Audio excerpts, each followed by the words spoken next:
খোয়াই জেলা police super বোগাতি জগদীশ্বর রেড্ডির গঠন করা স্পেশাল পুলিশ টিমের তৎপরতায় বৈধ নথিপত্র ছাড়াই ভারতীয় ভূখণ্ডে ঘোরাঘুরি করার অভিযোগে দুই বাংলাদেশি নাগরিককে আটক করা হয়েছে। ধৃতরা হলেন শেখ সমীর ৩২ ওরফে মোহাম্মদ হামিম এবং মেহেদি হাসান ৩১ ওরফে কবির খান। তাদের বিরুদ্ধে অবৈধভাবে সীমান্ত পেরিয়ে ভারতে প্রবেশের অভিযোগ রয়েছে।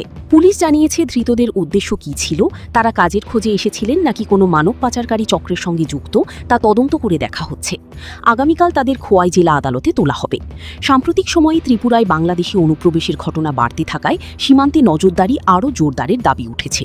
গোপাল সিংহের রিপোর্ট, আসাম প্রাইম নেটওয়ার্ক। क्या है आपका? समीर। कहाँ से आया? আমি বাংলাদেশ থেকে এসেছি। बांग्लादेश থেকে আসছেন? জি। आप বাবার নাম? বাবার নাম শেখ জাফর। বাংলাদেশে কোন জায়গায় বাড়ি? আমাদের ঢাকায়। আচ্ছা, এতদিন কোথায় ছিলেন? আমরা এই যে মান্নত পুরা করতে এসেছিলাম।